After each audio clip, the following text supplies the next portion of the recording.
কিমান পৰিয়াল আছে আৰু কিমান ভূমি বেদখলকৃত হৈ আছিল? আমাৰ ইয়াত 3টা ভিজিআৰ আছিলে, ভিলেজ গ্ৰেজিং ৰিজাৰ্ভ। 3টা আপোনাৰ ফুকনৰ হাট, দেবেৰা দলনি আৰু খ্ৰীষ্টান ভিজিআৰ। সেই 3টা ভিজিআৰ মিলি আমাৰ ইয়াত প্ৰায় 218 ঘৰ আপোনাৰ বেদখলকাৰী আছিল আৰু মাটি 288 বিঘা। গতিকে এই গোটেইখিনি আমি নটিচ দিয়া হৈছিল তেওঁলোকক, আৰু তেওঁলোকক আমি আহ্বানো জনাইছিলোঁ যাতে নিজৰ বয় বস্তুখিনি তেওঁলোকে লৈ যায় আৰু জেগাখিনি খালী কৰি দিয়ে। আৰু আমাৰ আহ্বান মৰ্মে অৱশ্যে প্ৰায় সকলোৱেই নিজৰ বয় বস্তুখিনি অলৰেডি আঁতৰাই নিছে। ইয়াত আমাৰ যিখিনি এতিয়া ষ্ট্ৰাকচাৰ আছে সেইখিনি আমি এতিয়া ডেমলিছ কৰি আছোঁ। আমি দেখিছোঁ যে চৰকাৰী ভূমি যিখিনি বেদখলকৃত কৰিছিলে সেই জেগাবিলাকত চৰকাৰী কিছুমান আঁচনিও আছিলে, পূৰ্বৰ পৰা সেই মানুহখিনিয়ে সুবিধাও লাভ কৰি আছিলে চৰকাৰীভাৱে। কোনখিনি যিখিনি ভূমি বেদখল হৈছিলে সেইবিলাকত চৰকাৰী কিছু আছে, ধৰক জল জীৱন মিছনৰ আঁচনি। জল জীৱন মিছনৰ ইয়াত এটা স্কীম আছে, জল জীৱন মিছনটোতো আছেই, থাকিব। ইয়াত ভিজিআৰ উপৰি আৰু বেলেগ গাঁও আছে, আপোনালোকে মন কৰিছে হয়তো। গতিকে সেই গাঁওখিনিয়ে সেই তাৰ সুবিধাখিনি পাইছে। আমাৰ ইয়াত এখন হেৰিও আছে, পঞ্চায়তৰ এখন বজাৰো আছে। গতিকে সেই চৰকাৰী যিকেইটা বস্তু আছে সেইকেইটাতো থাকিব। তেওঁলোকে 40 বছৰ বসবাস কৰিছিল বুলি কৈছে। তেওঁলোকে চৰকাৰৰ যিটো প্ৰাপ্য বা যিটো ৰেভিনিউ, সেই ৰেভিনিউ জমা কৰি আছিল বুলি কৈছে। ইয়াৰ পূৰ্বে 40 বছৰ তেওঁলোকে বেদখল কৰি থকাটো কোনো ধৰণৰ আমি নথি আমাক তেওঁলোকে প্ৰডিউচ কৰা নাই। গতিকে সেইটো তেওঁলোকে কি ভিত্তিত কৰিছে দিব নোৱাৰোঁ। তেওঁলোকে নথিপত্ৰ দেখাইছে? নথিপত্ৰ আমাক দেখুওৱা নাই। আমি তেওঁলোকক আমি নথিচতো লিখিছিলোঁ, যদি তেওঁলোকৰ কিবা ক্লেইম আছে তেওঁলোকে নথিপত্ৰ আছে আমাক দিব পাৰে, কিন্তু তেওঁলোকে দিব নোৱাৰিলে। কাৰণ আমাৰ নটিচ পিৰিয়ড শেষ হ'ল 29 তাৰিখে। তাৰপিছতো আমি 2 দিন তেওঁলোকক আমি দিছোঁ।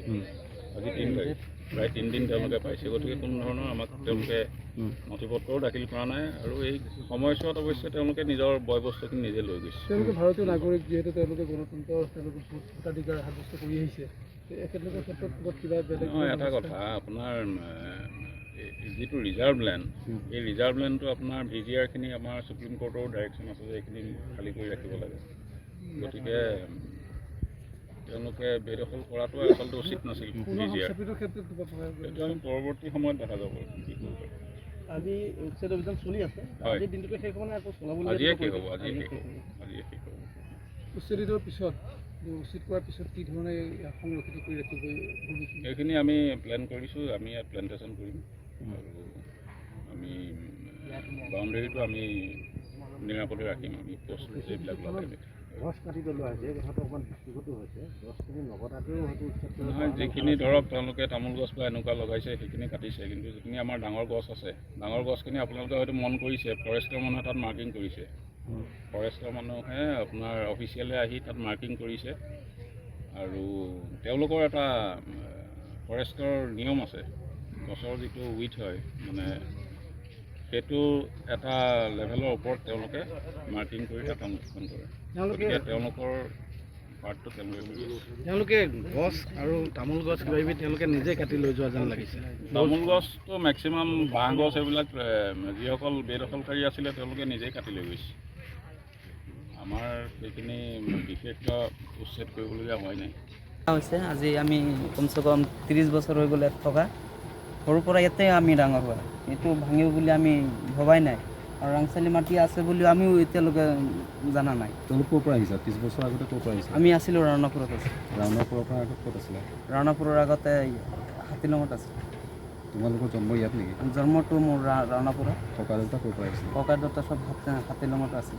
কিন্তু চৰকাৰী মাটি কোনে বহুৱাইছিলে তোমালোকক? চৰকাৰী মত বহাইছিলে যেতিয়া আগৰ সময়ত আমি শুনা কথা, বাপেকে যেতিয়া কৈ আছিলে মণ্ডলে কিবা খাজনাৰ ৰচিদ এটা দি সেই তেতিয়া বহাইছিল। গম পাইছোঁ, চৰকাৰী ভূমিত কোনোবাই দিব লাগিব। কোনে দিছিলে চৰকাৰী ভূমিখিনি বহিবলৈ? সুবিধাটো কোনে দিছিলে? সুবিধাটো বহিবৰ কাৰণে মণ্ডল চাহাবে দিছিলে নেকি। কোন মণ্ডল আছিলে?